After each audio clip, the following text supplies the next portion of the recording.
Pois muito bem. Olá, tudo bem? Bem-vindos a mais um vídeo aqui no Rede Poderosa. Eu quero hoje começar, não sei se vai ser uma nova série aqui no YouTube, que vai ser de recomendação que eu vou chamar de Quem Tem Medo.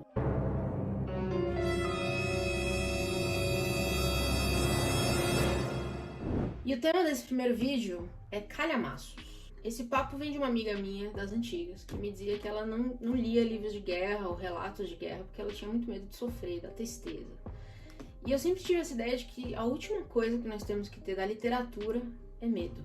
Porque isso aqui é um livro, né? E você pode fechar o livro e parar de ler quando você quiser. Esse é o seu poder como leitor. Então eu resolvi fazer essa série de recomendações em temas que eu já ouvi o pessoal falar que tem medo de ler, assim, por N motivos. E aí um livro grande, muitas vezes, já vem com alguns preconceitos, né? De ser cansativo, prolixo, pretensioso, enfadonho, etc, etc, etc. Mas não precisa ser assim, né? Então, um calhamaço também exigiu muito do autor, presume-se, e vai exigir muito do leitor também. E eu gosto da ideia de que o leitor e o autor vão se embrenhar com a mesma história por um longo tempo. Então, para começar a conversa, eu separei 3 calhamaços que eu organizei nas categorias fácil, médio e difícil, baseado na minha experiência de leitura. E a gente vai definir calhamaço aqui como um livro com mais de 500 páginas, independente da edição, certo? Bora pro livro fácil. Fácil, extremamente fácil. Bom, nós temos um episódio inteiro de um podcast dedicado a Belin, de Jason Lutz, então o link vai estar embaixo. Então talvez eu fale um pouco menos desse. Mas Belin levou mais de 20 anos para ser finalizada. O Jason Lutz nos apresenta a história de Berlim, uma das cidades mais cosmopolitas da Europa na década de 1920. E se você acompanha a história, você também sabe que tinha outra coisa surgindo na Alemanha nessa época, né? Berlim também foi um dos centros de ascensão nazista. Em grande parte, Berlim representava todas as partes da sociedade que seriam influenciadas e, claro, influenciariam o nazismo, principalmente a elite alemã que apoiou o nazismo. E também a força trabalhista e comunista, que no começo eram algumas das poucas vozes contra o que se transformaria no Terceiro Reich. O Lutz vai trabalhar quase como um historiador, guiando a gente pela cidade e pela queda da República de Weimar, por meio de alguns personagens-chave, e com eles nós vamos descobrir uma cidade pulsando em várias facetas de festas, de dor, de música, de violência. O traço quase parece de um filme, né? Eu vi uma resenha alguém mencionar que a HQ parece um storyboard. E eu acho que é isso mesmo, assim, passa um filme na nossa cabeça quando a gente tá lendo. E há alguns anos eu tava falando sobre o conto da Aya com uma pessoa, e ela ficou chocada quando ela descobriu que grande parte do que acontece no livro foi inspirado em fatos reais, né? Como é que pode? E tudo mais. E a minha resposta foi: é só você ver fotos das mulheres iranianas na década de 70 e ver fotos das mulheres iranianas hoje, né? Tudo pode acontecer. Então Berlim, pra mim, também é isso. É mostrar como uma democracia que tinha, sim, problemas, pode sucumbir rapidamente a um discurso inflamado e virulento. E quando nós vemos grandes acontecimentos na história, é importante nunca esquecer o que veio antes e como nós chegamos ali. E essa HQ é um passo em nos ajudar a compreender isso. Dá pra ler em um dia se você tiver estômago. Bom, pra médio, Se joga, se entrega. tá aqui. Nós temos um Me Dê Motivos, falando da trilogia toda. Esses são 3 calhamaços em uma trilogia insana, mas eu vou focar no primeiro. Porque sempre que eu começo uma série, eu tenho muito claro que se eu não gostar do primeiro livro, eu nem vou pegar os demais. Então eu não sofro muito com não terminar séries, não. Então, além disso, o primeiro da trilogia também é o meu preferido. Queda de Gigantes é o primeiro volume. Nossa, tá amassado, já tô sofrendo. E aqui nós somos apresentados a 5 famílias em 5 países diferentes que serão afetadas por 2 grandes momentos do início do século XX. A Primeira Guerra Mundial e a Revolução Russa. O livro cobre de 1911 a 1924. Nós vamos da Inglaterra, a Rússia czarista, passando pelos Estados Unidos, e também mostrando um pouco da luta das mulheres pelo voto e o nascimento do Partido Trabalhista na Inglaterra. O Follett pega todo esse contexto de uma parte do mundo em ebulição e coloca essas famílias no centro disso, trazendo ainda um pouco dos trabalhadores explorados pelos poderosos, donos das minas, por exemplo, pela estrutura czarista que gerava ressentimento nos mais pobres. Tudo aquilo que eu mencionei de Berlim, né, de como se chega aos finalmente de um momento violento da história, o autor também coloca aqui com maestria. A coisa mais interessante para mim nesse livro é que quando eu estudei história no colégio, né, a gente sempre tem a tendência a estudar os acontecimentos como separados, pelo menos na minha época foi assim. Então a gente estudava a Primeira Guerra Mundial e depois a Revolução Russa. E foi anos depois que eu fui me atentar para o fato de que ambas aconteceram ao mesmo tempo. E é louco falar isso, mas é real. Eu sempre coloquei os dois acontecimentos na minha cabeça em compartimentos diferentes.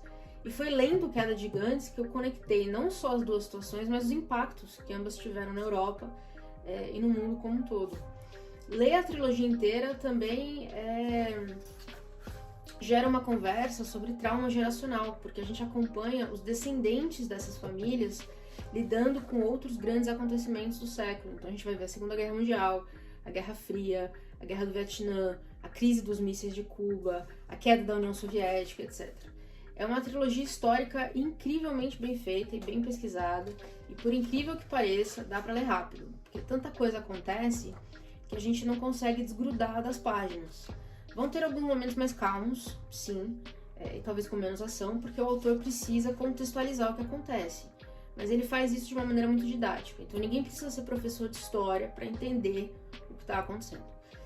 Entra na categoria média porque vai exigir tempo e dedicação, né? Cada livro aqui, ó, tem mais de 900 páginas, então esse é o primeiro, Queda de Gigantes, Inverno do Mundo é o segundo, e o terceiro e último tem mais de 1000, Eternidade para um Fio. É compromisso. E aí, pro difícil... Aí fica complicado, né, cara? Get some help. Eu vou falar de uma montanha densa, um calhamaço monumental. E eu vou falar um pouquinho mais desse aqui, então tenha um pouquinho de paciência, mas ele merece. A Montanha Mágica tem mais de 800 páginas.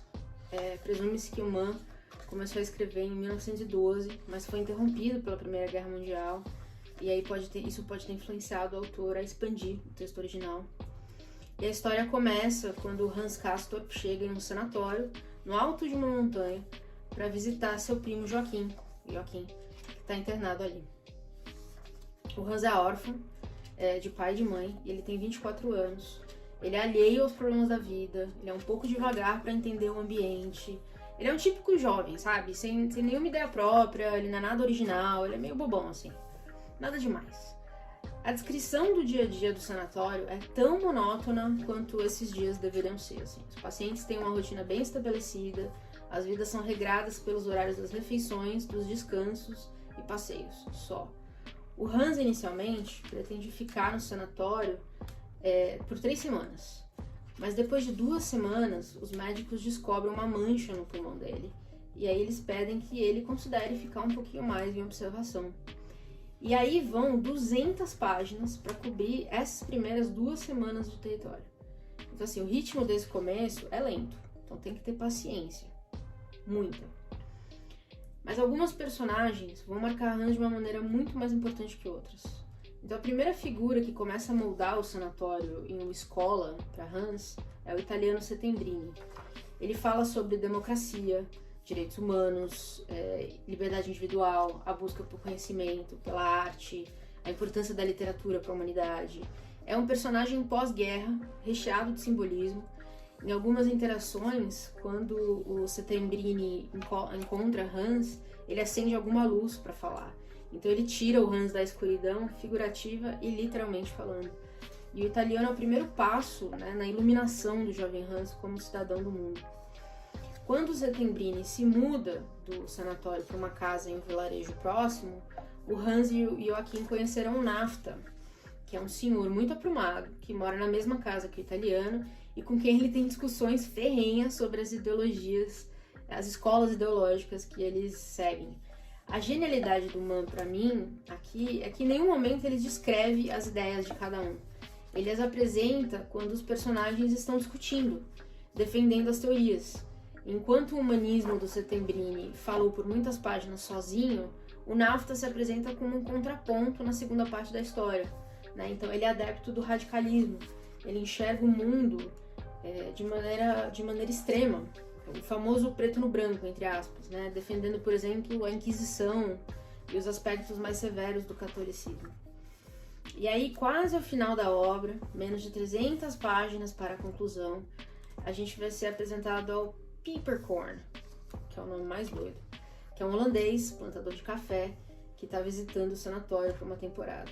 É um típico ocidental, ele é pouco intelectual, ele vive a vida boa de um rico que se impõe sobre os demais com uma personalidade magnética e inconveniente, e mesmo sem conseguir proferir sentenças completas em alemão, ele se faz entender pura e simplesmente pelo estilo, sabe? Ao lado de Settembrini e Naphta, ele é um ignorante que não se impõe pelas ideias, mas pela força e pela impressão que ele causa pelo seu tamanho e pela envergadura. É uma metáfora muito boa para os países ocidentais. Os residentes do sanatório mal pensavam em qualquer coisa que não fossem seus próprios diagnósticos e até se dividiam em grupos baseados em suas doenças, né? Então, à medida em que é exposto a coisas que nunca o tinham interessado antes, o Hans também passa a pesquisar assuntos por conta própria, né? Anatomia, biologia, até mesmo botânica.